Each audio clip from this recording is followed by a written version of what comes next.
प्रिय विद्यार्थियों, आप सभी का मेरे YouTube चैनल जियो प्लैनेट कॉर्नर पर हार्दिक स्वागत है। अगर आप इस चैनल पर नए हैं तो इसे सब्सक्राइब ज़रूर करें, साथ ही बेल आइकन को भी प्रेस करें जिससे कि मेरे आने वाले वीडियोस का नोटिफिकेशन आपको तुरंत मिल जाए। और यदि आपको वीडियोस पसंद आए तो इसे लाइक एंड शेयर करना ना भूलें। हेलो स्टूडेंट्स, भूगोल की सीरीज़ में हम कक्षा 9 के लिए अपवाह तंत्र को कवर कर रहे थे और लास्ट हमने हिमालयी नदियों पर चर्चा की थी। हिमालयी नदियों में हमने सिंधु नदी तंत्र, गंगा व ब्रह्मपुत्र नदी तंत्र के बारे में डिस्कशन कर लिया है। आज हम इस सेशन में प्रायद्वीपीय नदियों के बारे में अध्ययन करेंगे। प्रायद्वीपीय नदियाँ कौन कौन सी हैं, महत्वपूर्ण नदियाँ कौन कौन सी हैं और इनकी इम्पोर्टेंस बातें क्या क्या है। तो दोस्तों, वीडियो के अंत तक बने रहें ताकि महत्वपूर्ण जो सूचना है, महत्वपूर्ण जानकारी है, वो आप तक पहुंचती रहे। चलिए दोस्तों, शुरुआत करते हैं प्रायद्वीपीय नदियों की। तो सबसे पहले मैं आपको बता दूं, प्रायद्वीपीय नदियाँ और हिमालयी नदियाँ दो प्रकार के मुख्य तंत्र होते हैं भारत में। और पिछले अध्याय में, पिछले लेक्चर में आपको मैं बता चुका हूँ कि प्रायद्वीपीय नदियाँ और हिमालयी नदियाँ क्या होती है। फिर भी मैं आपको थोड़ा सा यहाँ पे इंडिया का मैप बना के बताने की कोशिश करूँगा कि कौन कौन सी नदियों क्रम की हम बात करके आते हैं। देखिए दोस्तों, ये भारत के मैप में आप देखेंगे कि ये कर्क रेखा लगभग भारत के मध्य से गुजरती है। इसके उत्तर वाला जो भाग होता है वो उत्तरी भारत कहलाता है और इसके दक्षिण वाला जो क्षेत्र होता है वो दक्षिणी भारत कहलाता है। ठीक है, और यहीं पर स्थित है प्रायद्वीप। आप भौतिक स्वरूप पढ़ कर आए, उसमें आपने पढ़ा यहाँ प्रायद्वीप स्थित है। ठीक है, ये जो मैं बनाया मैंने एंगल, ये पूरा का पूरा प्रायद्वीपीय क्षेत्र है। तो यहाँ जो भी नदी बहती है उन्हें हम बोलते हैं प्रायद्वीपीय नदियाँ। ठीक है दोस्तों, और आप देखेंगे कि हम हिमालय भी पढ़ कर आए, तो हिमालय हमारा इस तरह से विस्थापित है। तो हिमालय से जो भी नदियाँ निकलती हैं, चाहे सिंधु और सिंधु की सहायक हो, गंगा गंगा की सहायक हो और ब्रह्मपुत्र ब्रह्मपुत्र की सहायक हो, इन हम कहते हैं उत्तरी भारत की नदियाँ। क्या कहते हैं? उत्तरी भारत की नदियाँ। यह इनका उद्गम कहाँ से हो रहा है? हिमालय से, तो इनको बोलते हैं हिमालयी नदियाँ। क्या बोलते हैं? हिमालयी नदियाँ। और जिन नदियों का उद्गम होता है कहाँ से? प्रायद्वीपीय पठार से, तो हम उनको बोलते हैं प्रायद्वीपीय नदियाँ। क्लियर हो गया दोस्तों? तो ये बात आपको समझ में आ गई। अब हम पहले इसमें कुछ डिस्कशन कर लेते हैं कि प्रायद्वीपीय नदियाँ क्या हैं। प्रायद्वीपीय भारत में मुख्य जल विभाजक का निर्माण पश्चिमी घाट द्वारा होता है। तो पश्चिमी घाट क्या है आपको पता है? जब हम प्रायद्वीपीय पठार को पढ़ते हैं या प्रायद्वीपीय भारत में पठार को पढ़ते हैं, तो जो उसके बाएं भाग पर होता है, ठीक है, वो पश्चिमी घाट है और दाएं भाग पर पूर्वी घाट है। तो इस प्रकार से जल विभाजक का कार्य करता है, जो पश्चिमी तट के निकट उत्तर से दक्षिण की ओर स्थित है। पश्चिमी तट के निकट उत्तर से दक्षिण की ओर स्थित है। अभी जैसे मैंने बनाया था आपको चित्र, फिर मैं भारत का एक बार मानचित्र बना देता हूँ। अब आपको यहाँ से समझ में आ जाएगा। यानी कि यहाँ से ये कौन सा उत्तरी भाग हो गया और ये कौन सा हो गया दक्षिणी भाग। यहाँ से यहाँ तक जो विस्तारित है इसको हम बोलते हैं पश्चिमी घाट। क्या कहते हैं? पश्चिमी घाट। और देखिए ये समुद्र, ये सागर है, इसका नाम क्या है? अरब सागर। क्या है? अरब सागर। तो ये जो तट है इसको हम क्या बोलते हैं? पश्चिमी तट। क्या बोलते हैं? पश्चिमी तट। और यहाँ जो घाट है इस घाट को क्या बोलते हैं? पश्चिमी घाट। क्या कहते हैं? पश्चिमी घाट। और इधर जो घाट होगा उसको हम क्या कहेंगे? पूर्वी घाट। क्या कहेंगे? पूर्वी घाट। क्लियर? नहीं तो आप जो हमारा भौतिक स्वरूप वाला चैप्टर है वहाँ भी जाके आप पढ़ सकते हो, तो वहाँ पर भी आपको ये चीज़ें मिल जाएगी। चलिए दोस्तों आगे बढ़ते हैं। प्रायद्वीपीय भाग की अधिकतर मुख्य नदियाँ जैसे महानदी, गोदावरी, कृष्णा, कावेरी पूर्व की ओर बहती है। कहाँ की ओर बहती है? पूर्व की ओर। मतलब भारत के मैप में ये जो नदियाँ होगी, ठीक है, भारत के मैप में इन नदियों को आप कैसे देखेंगे कि जो मुख्य रूप से महानदी है, ठीक है, गोदावरी है, कृष्णा है, कावेरी है। अब देखिए ये नदियाँ कहाँ आ रही है? ये नदी आ रही है बंगाल की खाड़ी में। कहाँ आ रही है? बंगाल की खाड़ी में। आपको पता है अच्छे से बंगाल की खाड़ी कहाँ स्थित है? तो बंगाल की खाड़ी में आने के कारण ये नदियाँ कैसी होगी? पूर्व की नदियाँ। कैसी होगी? पूर्व की नदियाँ। तो ये नदियाँ कहाँ गिरती है? बंगाल की खाड़ी में आके गिरती है। और ये नदियाँ कैसी होगी? पूर्व की ओर।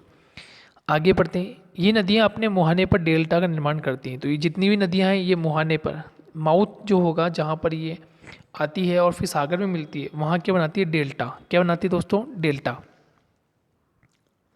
पश्चिमी घाट से पश्चिम में बहने वाली अनेक छोटी धाराएं जैसे नर्मदा, तापी या ताप्ती भी बोलते हैं, दो ही बड़ी नदियां हैं।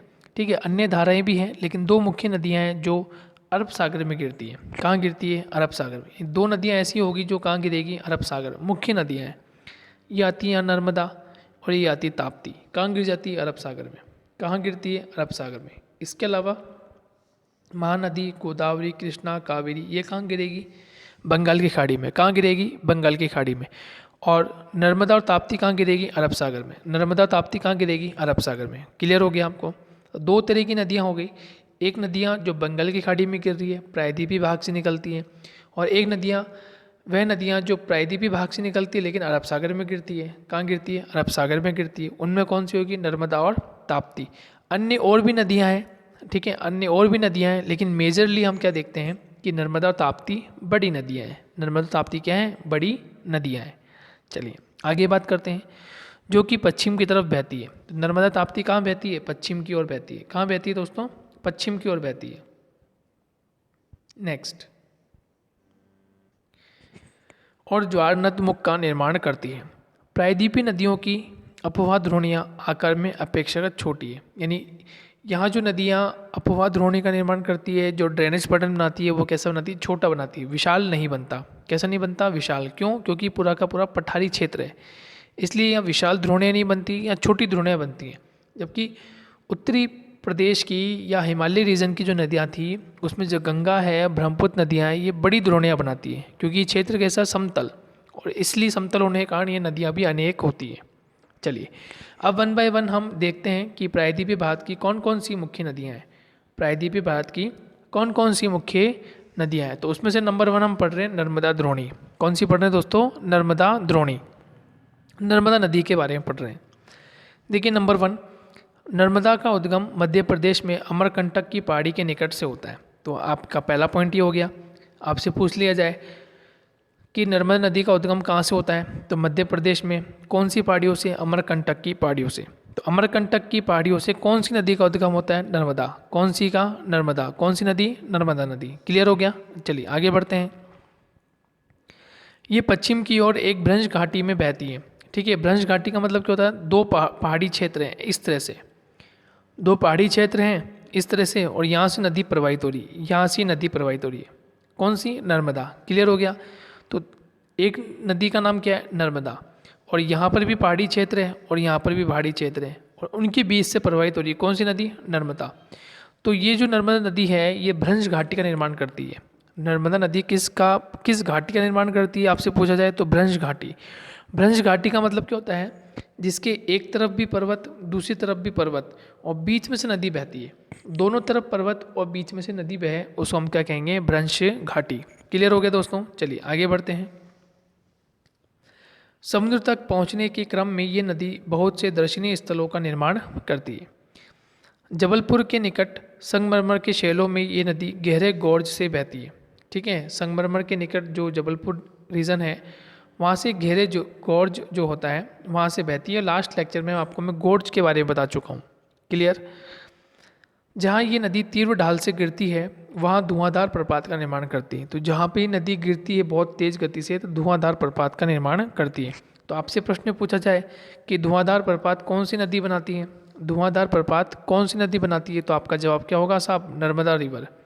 सर कौन सी रिवर बनाती है? नर्मदा रिवर। कौन सी? नर्मदा रिवर। क्लियर हो गया? आगे बढ़ते हैं।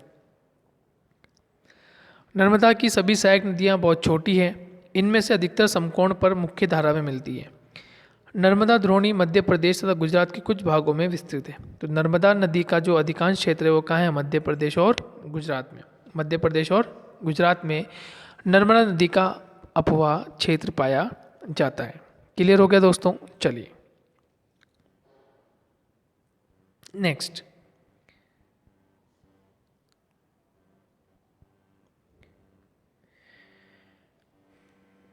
तापी नदी कौन सी है? तापी। इसको हम ताप्ती भी कहते हैं, तो नो डाउट आप ताप्ती भी लिख सकते हैं। ठीक है, या फिर तापी द्रोणी भी लिख सकते हैं, दोनों ही सही है। चलिए आगे बढ़ते हैं। तापी का उद्गम मध्य प्रदेश के बैतूल जिले में सतपुड़ा की श्रृंखलाओं में है। ठीक है, तो इम्पोर्टेंट है, तापी का उद्गम या ताप्ती नदी का उद्गम कहाँ से होता है? मध्य प्रदेश। और मध्य प्रदेश में कौन सा स्थान? बैतूल जिला। और बैतूल में भी कौन सी पहाड़ियाँ? सतपुड़ा की पहाड़ियाँ। ठीक है, यह सतपुड़ा श्रृंखला। यहाँ भी नर्मदा के यह भी नर्मदा के समानांतर एक भ्रंश घाटी में बहती है, लेकिन इसकी लंबाई बहुत कम है। इसकी द्रोणी मध्य प्रदेश, गुजरात और महाराष्ट्र राज्यों में है। ठीक है, तो इम्पोर्टेंट बात क्या हो गई कि ये नदी भी नर्मदा की भांति क्या है? भ्रंश घाटी में बहती है। ठीक है, भ्रंश घाटी में बहती हुई आगे बढ़ती है। और ये कहाँ कहाँ बहती है? मध्य प्रदेश में, गुजरात में और महाराष्ट्र में। मध्य प्रदेश और गुजरात और महाराष्ट्र में नदी बहती है। अरब सागर तथा पश्चिमी घाट के बीच का तटीय मैदान बहुत अधिक संकीर्ण है, इसलिए तटीय नदियों की लंबाई बहुत कम हो जाती है। पश्चिम की ओर बहने वाली मुख्य नदियाँ सांबरमती, माही, भारतपुंजा तथा पेरियार है। इन राज्यों के नाम बताइए जहाँ नदियाँ बहती है।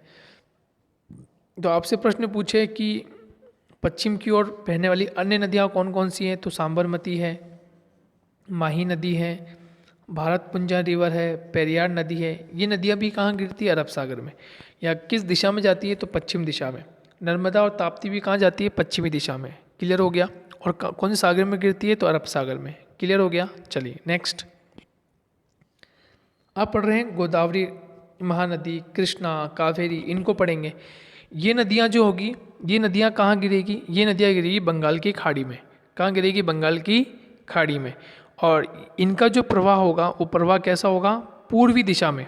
कौन सा प्रवाह होगा? पूर्वी दिशा में। और अभी तक जो नदियाँ पढ़कर आए हैं ये कहाँ गिर रही थी? अरब सागर में। कहाँ गिर रही थी? अरब सागर में। तो इनका प्रवाह कौन सा था? पश्चिमी प्रवाह। कौन सा प्रवाह था दोस्तों? पश्चिमी प्रवाह। क्लियर हो गया। अब चर्चा करते हैं हम गोदावरी द्रोणी का, कि गोदावरी नदी जो है वो कहाँ से कहाँ तक जाती है, कहाँ से इसका उद्गम होता है। देखिए, गोदावरी सबसे बड़ी प्रायद्वीपीय नदी है। यह महाराष्ट्र के नासिक जिले में पश्चिमी घाट के ढालों से निकलती है। इंपॉर्टेंट है, गोदावरी सबसे बड़ी प्रायद्वीपीय नदी है। यदि आपसे प्रश्न पूछे कि प्रायद्वीपीय भाग की सबसे बड़ी नदी कौन सी है, तो आपका जवाब क्या होगा? साहब गोदावरी होगा। क्या होगा?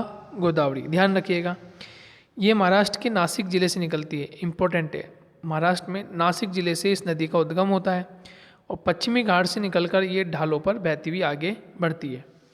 इसकी कुल लंबाई कितनी है? 1500 किलोमीटर। कुल लंबाई कितनी दोस्तों? 1500 किलोमीटर। यह बहकर बंगाल की खाड़ी में गिर जाती है। कहाँ गिर जाती है? बंगाल की खाड़ी में। डेल्टा बनाएगी और फिर नदी बंगाल की खाड़ी में जाके गिर जाएगी, अपना जल बंगाल की खाड़ी में मिला देती है। प्रायद्वीपीय नदियों में इसका अपवाह तंत्र सबसे बड़ा है। तो प्रायद्वीपीय नदियों में सबसे बड़ा अपवाह तंत्र भी किसका है? गोदावरी का। सबसे लंबी नदी भी कौन सी है? तो गोदावरी।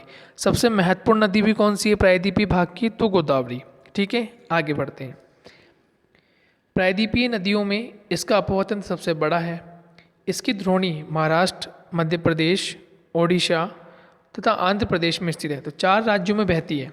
कौन से राज्यों में? 4 राज्यों में बहती है। महाराष्ट्र में निकलती है, उसके बाद ये मध्य प्रदेश में जाती है, फिर ओडिशा में जाती है और फिर आंध्र प्रदेश में जाकर ये गिर जाती है। ठीक है, क्लियर हो गया।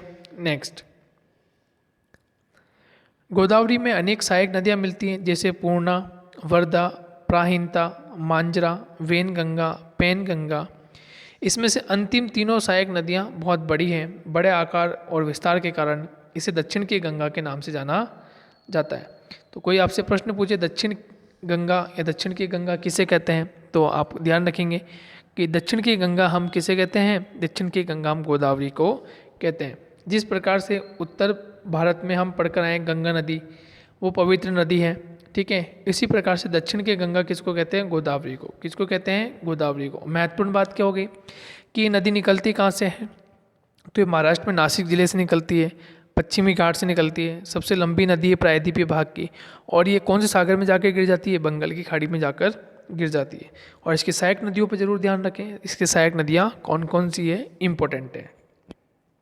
ठीक है दोस्तों, आगे बढ़ते हैं। नेक्स्ट बात करते हैं महानदी की।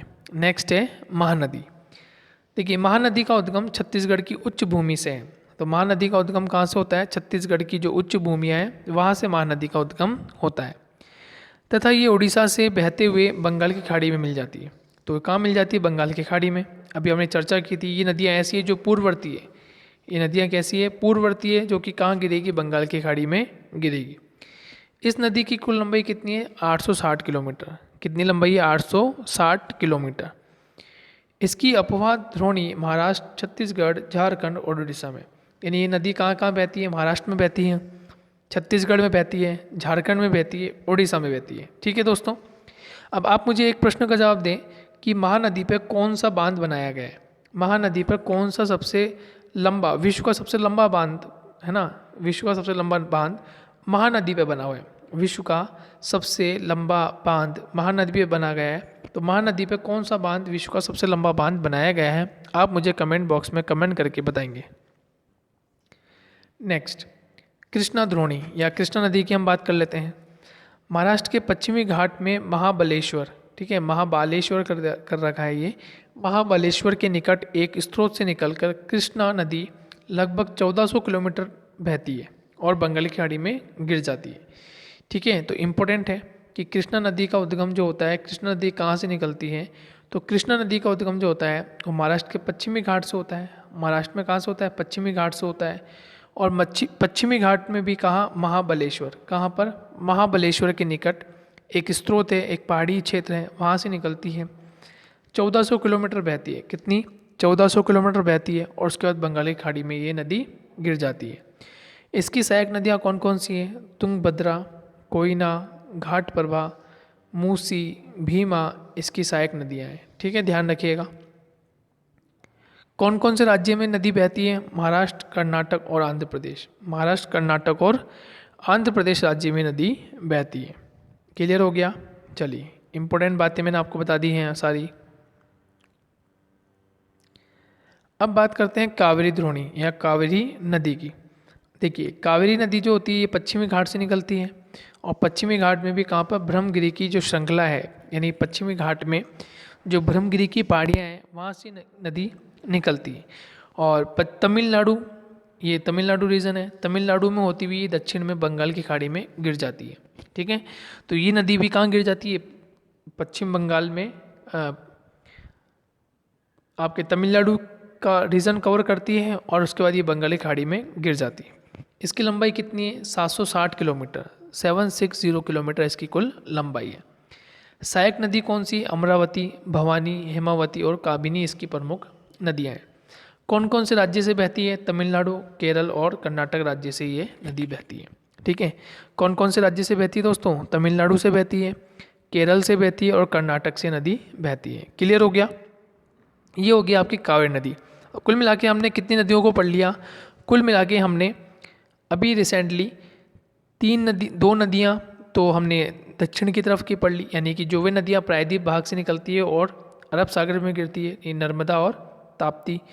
और इसके अलावा हमने 4 नदियाँ पढ़ ली, वे नदियाँ जो निकलती पश्चिमी घाट से हैं लेकिन पूर्वी दिशा में जाती है और बंगाली खाड़ी में गिर जाती है। उसमें कौन कौन सी नदियाँ थी? गोदावरी, महानदी, कृष्णा और कावेरी, ये मुख्य नदियाँ थी। इसके अलावा और भी अन्य नदियाँ हैं, जैसे इन बड़ी नदियों के अतिरिक्त कुछ छोटी नदियाँ हैं जो पूर्व की तरफ बहती है। कहाँ की तरफ बहती है? पूर्व की तरफ। जैसे दामोदर है, ब्राह्मणी है, वैतरणी है तथा सुवर्ण रेखा कुछ महत्वपूर्ण उदाहरण है। ये नदियाँ भी कहाँ गिरती है? बंगाल की खाड़ी में। बंगाल की खाड़ी में। ये इंपॉर्टेंट हो गया आपके लिए। नेक्स्ट लेक्चर में हम पढ़ेंगे झीलें। ठीक है, झीलें हम पढ़ेंगे और ये हो गई आपकी सारी नदियाँ। प्रायद्वीपीय नदियों को ही पढ़ लिया हमने और हिमालयी नदियों को ही पढ़ लिया। नेक्स्ट लेक्चर जो होगा वो झीलों का होगा। झीलों को पढ़ेंगे कि झीलें कौन कौन सी होती हैं, किस प्रकार की झीलें होती है और नदियों से हमारी अर्थव्यवस्था और नदी का प्रदूषण किस प्रकार महत्वपूर्ण होता है या वो हमारे लिए कितना हानिकारक है प्रदूषण, इस पर हम चर्चा करेंगे। तो मिलेंगे दोस्तों नेक्स्ट लेक्चर में। तो जब तक टेक केयर, बाय बाय।